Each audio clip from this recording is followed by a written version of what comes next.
আপনি যদি চান যে কেউ আপনাকে অনেক দিন লং টাইম মনে রাখুক, তাহলে ভালো কর্মর চাইতে খারাপটাই করেন। কারণ হচ্ছে আপনি ভালো যতই করেন, যতই তাকে হেল্প করেন, খাওয়ান পড়ান, সে 4 দিনও মনে রাখবে না। কিন্তু একদিন তাকে একটু হেল্প করতে পারবেন না, সে এটাই মনে রাখবে। তো বিসমিল্লাহির রহমানির রহিম। হ্যালো এভরিওয়ান, আসসালামু আলাইকুম। কেমন আছেন সবাই? আশা করি আপনারা অনেক অনেক ভালো আছেন। আমিও আলহামদুলিল্লাহ আপনাদের দোয়ায় অনেক ভালো আছি। বরাবরের মতো আবারও নতুন একটা ব্লগ ভিডিও নিয়ে হাজির হয়ে গেলাম। আমি সুমি, কুমিল্লা জেলা থেকে।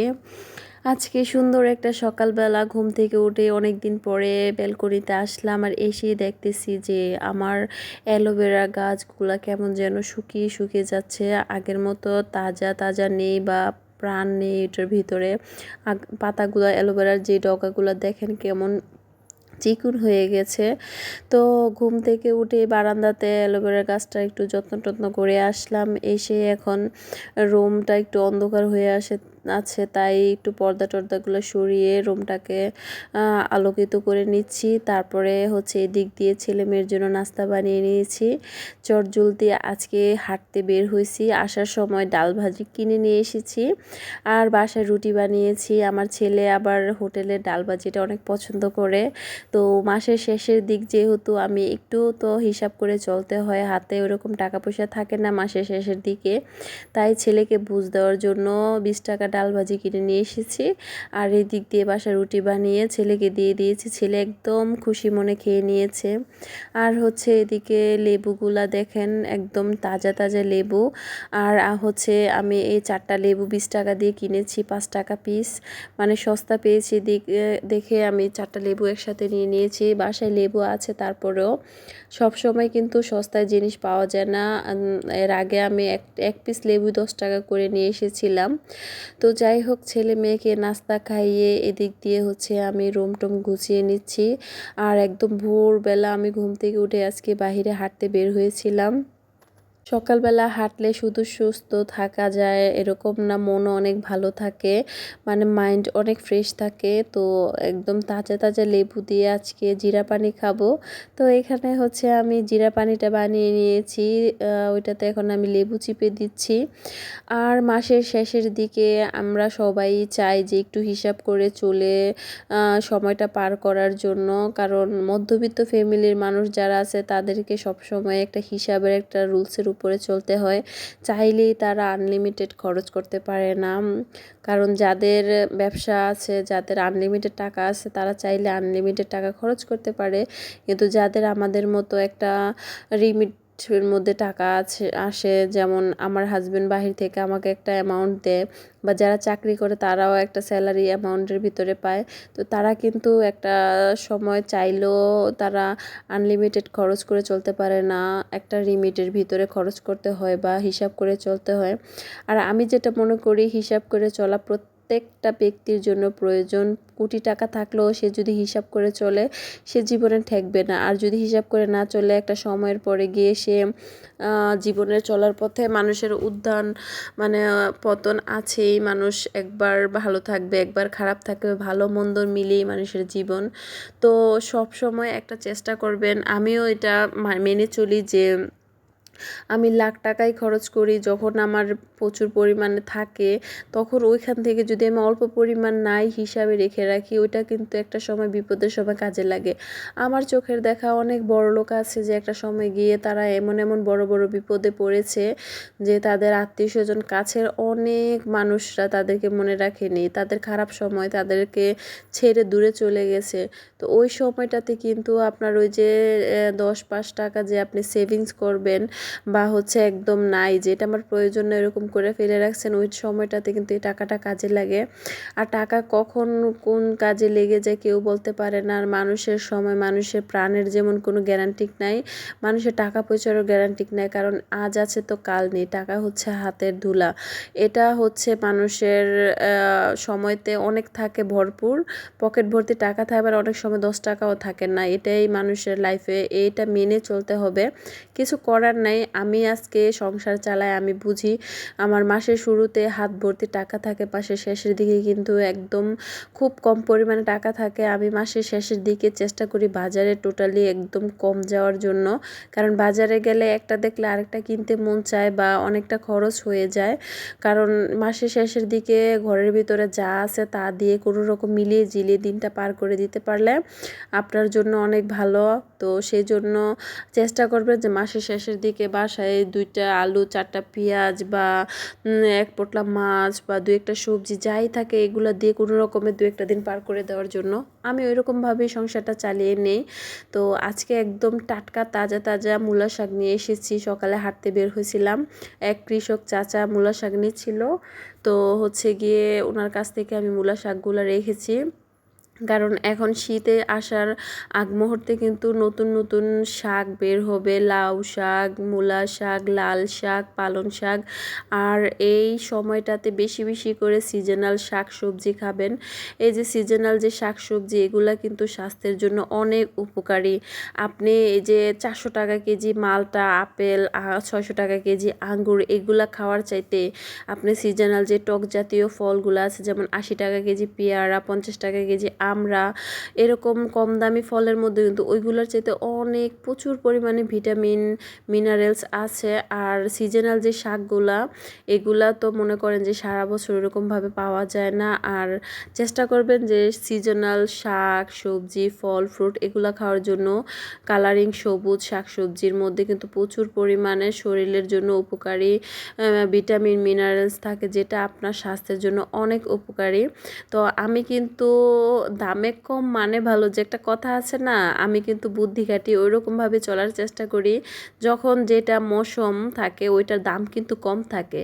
আর মৌসুমের জিনিস ডাক্তাররাও বলে যে মৌসুমের ফল, মৌসুমের শাকসবজি এগুলো আপনি খাইলে আপনার সহজে আপনি রোগান্বিত হবেন না বা আপনার ওষুধ থেকে অনেকটা বেঁচে থাকতে পারবেন।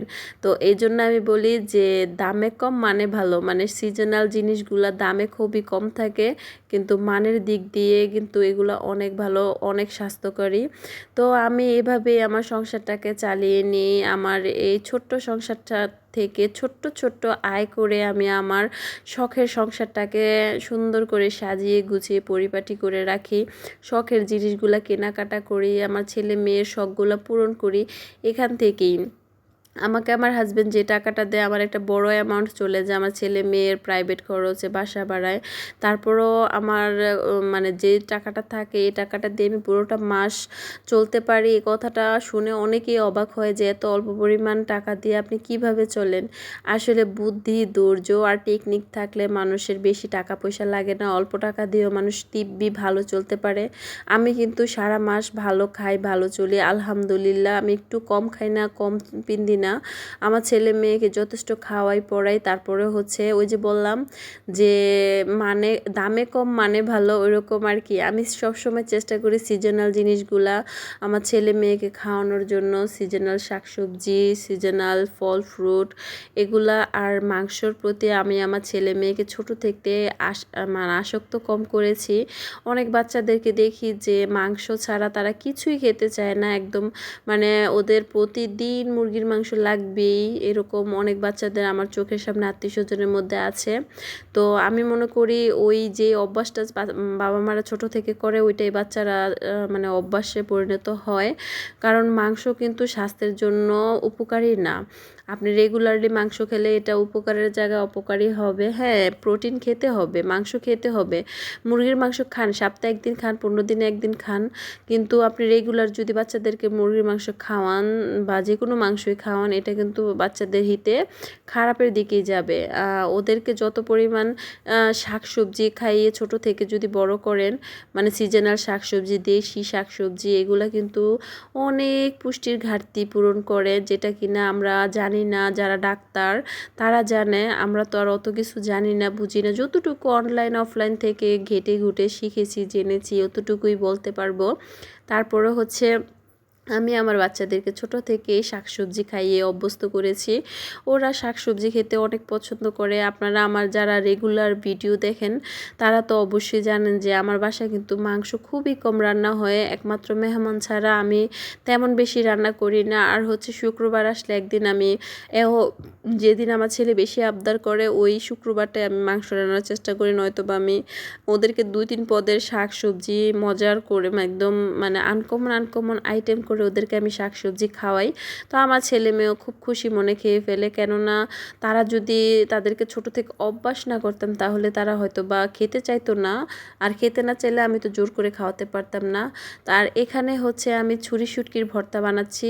আমার একটু তাড়াহুড়া ছিল, একদম সিম্পল ওয়েতে বানাচ্ছি। এটা চাইলে আরও অনেক তেল মশলা দিয়ে একদম লাল লাল করে কষিয়ে আপনি বড় বড় রসুন দিয়ে রান্না করতে পারতেন। তো আমি হচ্ছে একদম সিম্পলভাবে রান্না করতেছি। আমি একটু তেলটা কম দিয়েছি। আমার কথা হচ্ছে দেখতে সুন্দর হইতে হবে এমন কোনো কথা না, আমার স্বাস্থ্যসম্মত কিনা আমি ওইটা মানে জাজ করি। হ্যাঁ, আমার বাসায় মেহমান আসলে তখন আমি একদিনের জন্য তেল মশলা বেশি দিয়ে রান্না করি, আর নয়তো বা আমি রেগুলারলি একদম তেল খুব পরিমাণে কম দিয়ে আমি শাকসবজি বা হচ্ছে আমার প্রতিদিনের রান্নাগুলো শেষ করার চেষ্টা করি। কারণ সয়াবিন তেল আমাদের স্বাস্থ্যের জন্য অনেক ক্ষতিকর। ক্ষতি যেটাও খেতে হয়, কিছু করার নেই, কারণ ছোট থেকে সয়াবিন তেল খেয়ে অভ্যস্ত হয়ে গেছি। এখন সরিষার তেল খেতে তেমন বেশি ভালো লাগে না, কারণ সরিষার তেলের ঝাঁজটা নিতে পারি না। তো যেহেতু সয়াবিন তেল খেতেই হয়, তো সেজন্য হচ্ছে গিয়ে একটু পরিমাণে কম খাই যেন ক্ষতিটা একটু কম হয়। আর হচ্ছে এখানে মুগের ডাল আমি প্রেশার কুকারে মানে সিদ্ধ করতে গিয়ে একদম বেশি সিদ্ধ হয়ে গেছে। তারপরেও আমার ছেলে মেয়ে আজকে ডালটা খেয়ে বলছে যে আম্মু অনেক মজা হয়েছে। আমি একটু ভিন্নভাবে আনকমন স্টাইলের ডালটা রান্না করেছি। আর এই ফার্স্ট টাইম আমি এরকম করে মুগের ডাল রান্না করেছি মশলাটা কষিয়ে। তো যাই হোক, আমার ছেলে মেয়ে কোনো কিছু খেয়ে যদি বলে যে আম্মু অনেক ভালো হয়েছে, আমার না মনটা একদম ভরে যায়। সত্যি কথা, আমার রান্না বান্না করতে একটু কষ্ট হয় না বা একটু পরিশ্রম লাগে না, কারণ আমার সন্তান যখন খুশি থাকে আমার নিজের কাছে অনেক খুশি লাগে। কারণ সন্তানের খুশি কিন্তু মায়ের খুশি, একটা সময়ের পর কিন্তু মায়েদের আলাদা করে কোনো খুশি থাকে না, আলাদা করে কোনো চাওয়া পাওয়া থাকে না। সন্তানের চাওয়া পাওয়া, সন্তানের খুশি মায়েদের খুশি হয়ে যায়। তো আমার ছেলে মেয়ে কোনো কিছু খেয়ে যদি বলে যে আম্মু অনেক মজা হয়েছে, অনেক ভালো হয়েছে, আমার কাছে যে কী পরিমাণ ভালো লাগে যা বলে বোঝানোর মতো না। তা আমার এই ছোট্ট সংসারটাকে আমি হাসি খুশি দিয়ে ভরিয়ে রাখার চেষ্টা করি। ছোট্ট জিনিসগুলা দিয়ে, ছোট্ট আবদারগুলো দিয়ে, ছোট্ট শখ দিয়ে আমি আমার সংসারটাকে পরিপূর্ণ রাখি। কারণ এই দিনের দুনিয়া, আমার যে ছেলে মেয়ে এখন ছোট আছে তারা বড় হলে তাদের মতো তারা দিন কাটাবে, তারা হয়তো বা আমার কাছে থাকবে না, দূরে চলে যাবে, তাদের মতো তারা ব্যস্ত হয়ে যাবে। তো এখন তারা আমার কাছে যতদিন আছে ততদিন তাদেরকে আমি স্বাস্থ্যসম্মত ভালো খাবার দাবার খাওয়ানোর চেষ্টা করি। যখন তারা ব্যাচেলার লাইফে চলে যাবে বা দূরে চাকরি বাকরি করবে, তখন কিন্তু চাইলেই তারা দেশি শাকসবজি ফল ফ্রুট খেতে পারবে না। তখন তারা বাধ্য হয়েও মানে আনহেলদি খাবার খেতে হবে, বা হচ্ছে মেসের খাবার তো সবাই জানেন। তো সেই জন্য আমি চেষ্টা করি যে ছোট থেকে আমার ছেলে মেয়েকে গ্রামীণ পরিবেশের যে জিনিসগুলো তৈরি হয়, মানে কৃষকরা যেটা লাগায়, হ্যাঁ, আমি কৃষকের মানে জিনিসপত্র কিনে খাওয়ানোর চেষ্টা করি আমার ছেলে মেয়েকে, যে অন্তপক্ষে আমার কাছে যতদিন আছে, আমি যতদিন বেঁচে আছি তাদেরকে আমি ভালো জিনিসটা খাওয়াইতেছি বা তাদের শরীরের উপকারী জিনিসটা তাদেরকে আমি খাওয়াচ্ছি। তো এটা ভেবেও আমার কাছে খুবই ভালো লাগে। তো যাই হোক, আমার সংসারটা আমি এভাবেই গুছিয়ে রাখি, এভাবেই আমার সন্তানদেরকে আমি বড় করতেছি। জানি যে আমার থেকে অনেক ভালো বুঝেন, অনেক আপুরা আছেন, অনেক জানেন। আমি যতটুকু জানি অতটুকুই আমার এই ছোট্ট চ্যানেলটার ছোট্ট ভিডিওগুলোতে আপনাদের মাঝে শেয়ার করি। আমার থেকে অনেক জ্ঞানে গুণে আমার আপুরা অনেক ভালো জানেন বুঝেন, তারপরেও আমি আমার নিজের যেইভাবে চলি বা যেইভাবে চালাই ওইগুলো আপনাদের মাঝে শেয়ার করেছি। তো আজকের ভিডিওটি আপনাদের কাছে কেমন লেগেছে অবশ্যই কমেন্ট করে জানাবেন। আর আমি পুরো বাসা মুছি হচ্ছে মুছুনি দিয়া, আর কিচেন রুমটা কিন্তু আমি সবসময় পরিষ্কার করি হাতে, কারণ কিচেন রুমে একটু তেল চিটচিটে ভাবটা বেশি থাকে, তো সেজন্য হাতে পরিষ্কার করলে কিচেন রুমটা ক্লিন হয় বেশি। তো এই জন্য হাত দিয়ে মুছে নিলাম কিচেন রুমটাকে, দেখেন একদম কি সুন্দর ক্লিন হয়েছে। আর আজকের ভিডিওটি যদি ভালো লেগে থাকে অবশ্যই আমার চ্যানেলটি সাবস্ক্রাইব করে আমার পাশে থেকে যাবেন। সবাই ভালো থাকবেন। আল্লাহ হাফেজ।